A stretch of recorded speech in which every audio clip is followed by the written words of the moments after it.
आज आपके पाठ 9 में हम आपको पढ़ाएंगे लक्षणों की वंशागति के नियम। लक्षण एक वंश से जब दूसरे वंश में जाते हैं तो किन नियमों का वो पालन करते हैं, और ये नियम दिए थे ग्रेगर जॉन मेंडल ने। तो हम ग्रेगर जॉन मेंडल का योगदान भी पढ़ेंगे। तो बच्चों, मानव में माता एवं पिता दोनों ही समान मात्रा में आनुवांशिक पदार्थ यानी डीएनए को संतानों में स्थानांतरित करते हैं, अर्थात डीएनए की सहायता से माता और पिता के लक्षण बच्चों में आते हैं। अतः संतान का प्रत्येक लक्षण माता एवं पिता के डीएनए से प्रभावित होगा, लेकिन महत्वपूर्ण यह है कि संतान में कौन सा लक्षण परिलक्षित होगा, माता का या फिर पिता का, किसका लक्षण आएगा। क्योंकि प्रत्येक लक्षण के प्रत्येक संतति में दो विकल्प उपलब्ध होते हैं। जैसे लंबाई का लक्षण है छोटा और बड़ा। अब ये देखना है कि कौन सा लक्षण परिलक्षित होगा, कौन सा डोमिनेंट होगा, कौन सा प्रभावी होगा, कौन सा लक्षण प्रभावी होगा। लंबा वाला लक्षण प्रभावी होगा तो संतान लंबी हो जाएगी, छोटा लक्षण प्रभावी होगा तो संतान छोटी हो जाएगी। तो इस तरीके से हर गुण के दो लक्षण होते हैं। मेंडल ने इस प्रकार की वंशागति के कुछ मुख्य नियम हमें दिए। थोड़ा सा मेंडल के बारे में जान लें। मेंडल गिरजाघर में पढ़े लिखे थे। ये विज्ञान और गणित के इन्होंने अध्ययन किया, और ये प्रारंभ में इन्हें कुछ असफलताएं भी मिली, लेकिन बाद में इन्होंने बड़ी मेहनत की और आनुवांशिकी में बहुत बड़ा योगदान हमें दिया। तो चलिए पढ़ते हैं मेंडल के प्रयोग तथा परिणाम। तो सबसे पहले मेंडल के प्रयोगों का पौधा। मेंडल के प्रयोगों का पौधा। तो बच्चों, मेंडल ने अपने प्रयोग के लिए मटर के पौधे का चयन किया। ये सबसे ज़्यादा इम्पोर्टेंट बात है कि मेंडल ने किस पौधे का चयन किया और क्यों किया। तो मेंडल ने अपने प्रयोग के लिए मटर के पौधे का चयन किया तथा इस पौधे के अनेक विषम गुणों का अध्ययन किया। विषम गुण मतलब लंबा छोटा, दाना गोल और झुर्रीदार।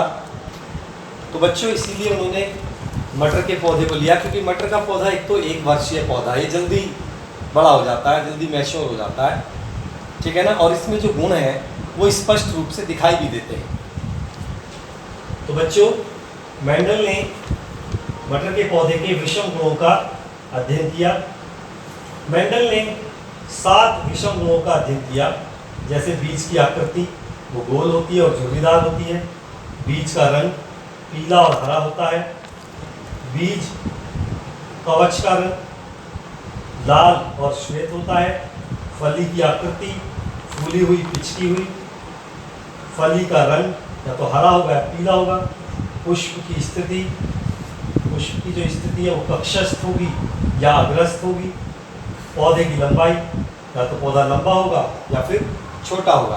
तो ये मैंने आपको 7 विषम गुण बताए जो एक दूसरे के विपरीत है।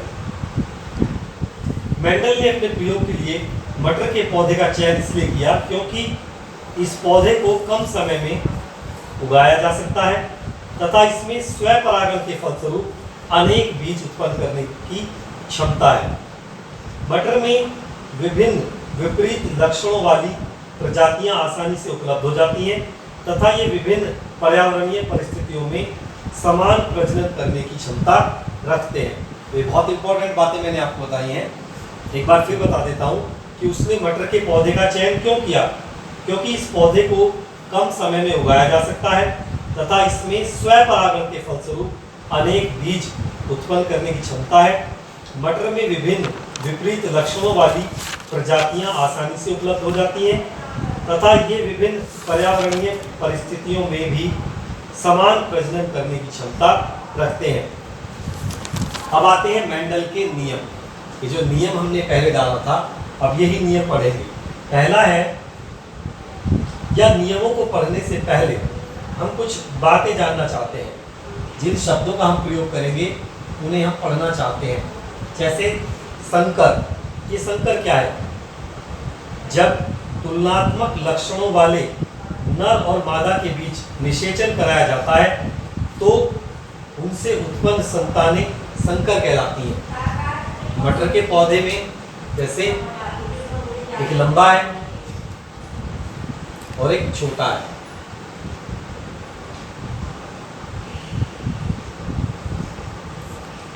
ये एक छोटा पौधा है मटर का, मान लिया, और ये एक लंबा पौधा है। ठीक है, तो यहां पर कैपिटल टी बना देता हूं, यहाँ स्मॉल टी बना देता हूं। ये बड़ा, ये छोटा। अब इनके बीच हमने जब निषेचन क्रिया कराई, निषेचन क्रिया के बाद जो हमें संतान बीज जो मिला, उस बीज को हमने बोया और जो संतान हमें मिलेगी, चाहे वो छोटी हो या बड़ी हो, वो तो एक अलग बात है, लेकिन उसे हम संकर कहते हैं, संतान। इस पौधे से जो बीज प्राप्त होंगे निषेचन क्रिया के बाद, और उस बीज से जो पौधा उगेगा उसे हम बोलेंगे संकर। तो बच्चों, और ये विधि जो है, छोटे और बड़े के बीच में जो निषेचन कराया जा रहा है, इसे हम संकरण कहते हैं। ठीक है बच्चों, तो संकर। इसके बाद आता है एलील। एलील क्या है ये बच्चों? विपरीत लक्षणों वाले युग्मकों को एलील कहते हैं। मैंने कहा है ना कि डीएनए में विपरीत लक्षण भी हो सकते हैं, लंबाई का भी और छोटे होने का भी। तो ये जो है, ये एलील है। ठीक है, हर गुण दो लक्षणों से मिलकर बनता है, या दोनों समान हो या दोनों विपरीत हो। तो विपरीत लक्षणों वाले युग्मकों को एलील कहते हैं। तो ये मैंने उदाहरण आपको बताया, जैसे लंबा और छोटा, बीज गोल है या झुर्रीदार है, ये एलील है हमारा। इसके बाद आता है प्रभावी तथा अप्रभावी लक्षण। प्रभावी व अप्रभावी लक्षण। तो बच्चों, प्रभावी, जैसे हमने एक लंबे और एक बोने पौधे के बीच में संकरण कराया, और जो संतान है वो लंबी है। ठीक है, तो इसका मतलब जो लंबाई वाला गुण है वो प्रभावी हुआ। ठीक है, तो ये प्रभावी लक्षण है। और जो बोने वाला जो लक्षण है, छोटे वाला, छोटेपन का, बोनेपन का जो लक्षण है, वो अप्रभावी रहा। तो एक ही लक्षण प्रभावी होता है, कोई सा भी। तो जो लक्षण दिखाई देता है हमें संतान में, हम उसे प्रभावी लक्षण कहते हैं, और जो लक्षण दिखाई नहीं देता उसे हम अप्रभावी लक्षण कहते हैं। इसके बाद आता है एक संकर संकरण। एक संकर संकरण, ये क्या है बच्चों? तो बच्चों, विपरीत लक्षणों वाले नर तथा मादा के मध्य जब केवल एक जोड़ा विपरीत लक्षणों के अध्ययन के लिए संकरण कराया जाता है तो इसे एक संकर संकरण कहते हैं। जैसे ये लंबा है और ये छोटा है, तो दोनों में एक एक लक्षण विपरीत है। तो यहाँ पर जो संकरण हो रहा है, एक गुण अगर अलग है तो इसे कहते हैं एक संकर संकरण। ऐसे अगर आप दो गुण ले रहे हैं, जैसे मान लिया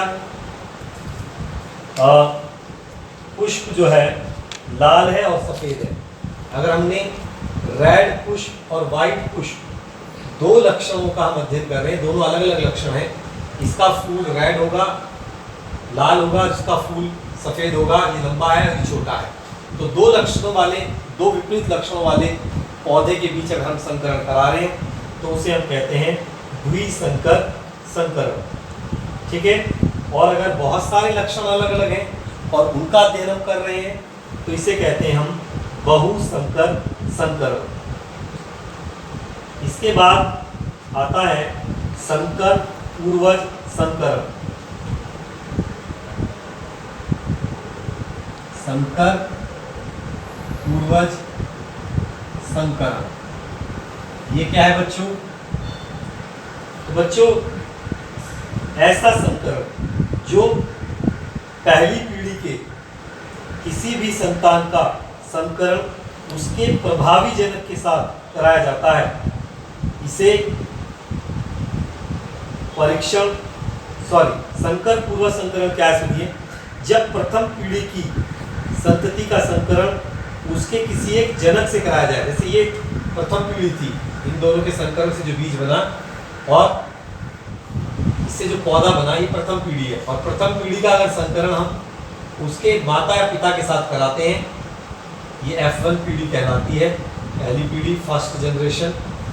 और अगर फर्स्ट जनरेशन का उसके जनक के साथ, किसी भी एक जनक के साथ संकरण कराया जाता है, तो इसे हम संकर पूर्वज संकरण कहते हैं। इसके बाद आता है परीक्षण संकरण।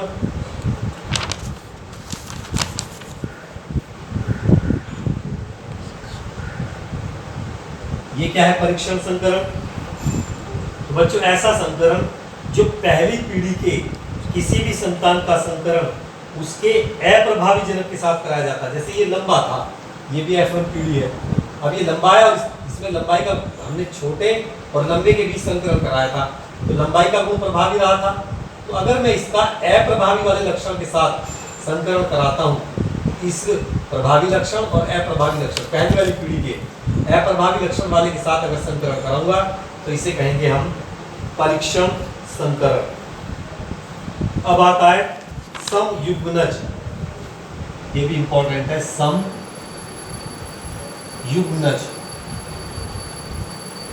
सम का मतलब होता है समान और युग्म का मतलब होता है जोड़ा। जब युग्मनज में विपरीत लक्षणों का जोड़ा हो तो जब युग्मनज में एक ही प्रकार के लक्षणों का जोड़ा हो, जैसे लंबा और लंबा, ये है समयुग्मनज। और विषम युग्मनज क्या है? एक लंबा गुण और एक छोटा, ये है आपका विषम युग्मनज। ठीक है, तो इसके बाद आता है आगे, ये सम है, ये विषम है, ध्यान देंगे। इसके बाद आता है फिनोटाइप।